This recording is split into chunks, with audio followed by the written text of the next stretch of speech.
दूध की कीमतों में आ रही कमी की वजह से महाराष्ट्र में किसानों की मुश्किलें बढ़ गई है। एक तरफ कोरोना की वजह से लॉकडाउन के हालात का सामना करना पड़ रहा है, तो दूसरी तरफ दूध से बनने वाली मुख्तलिफ बाय प्रोडक्ट का कारोबार मंदी का शिकार है। नतीजे में दूध डेयरी मालिकान की जानिब से किसानों से लिए जाने वाले दूध की कीमत में कमी कर दी गई है। दूध की कीमतों में आ रही कमी के खिलाफ किसानों की नुमाइंदा तंजीम स्वाभिमानी शेतकरी संगठन ने रियासतगीर सतह पर एहतजाजी मुहिम शुरू कर दी है।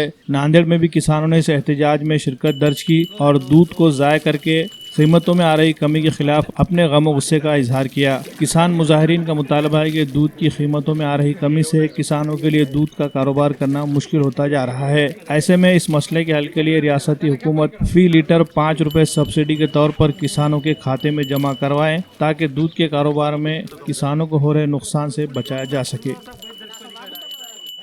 प्राध्यापक डॉक्टर प्रकाश पोपळे, प्राध्यापक डॉक्टर प्रकाश पोपळे, माजी प्रदेशाध्यक्ष स्वाभिमानी शेतकरी संघटना महाराष्ट्र। केंद्र सरकारने जे 10 लाख टन जी दुधाची भुकटी आयात केली, त्यामुळे जे देशामध्ये दुधाचे दर 28 ते 29 रुपयावरून 18 ते 19 रुपयापर्यंत म्हणजे प्रति लिटर 10 रुपयानं पडलेले आहेत। अगोदरच देशावर कोरोनाचं संकट आहे, बाय प्रोडक्ट दुधाचे विकत नसल्यामुळं अगोदरच भाव कमी झालेले आहेत आणि पुन्हा आयातीनं हे भाव कमी झालेले आहेत।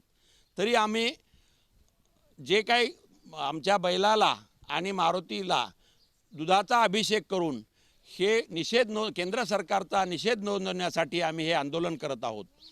आणि राज्य सरकारला असं निवेदन आहे आमचं की हा पडलेला दर, कोसळलेले दर हे कॉम्प्रोमाइज करण्यासाठी प्रति लिटर 5 रुपयाप्रमाणे शेतकरी उत्पादक शेतकऱ्यांच्या खात्यावर हे पैसे जमा झाले तरच हा शेतकरी जगेल।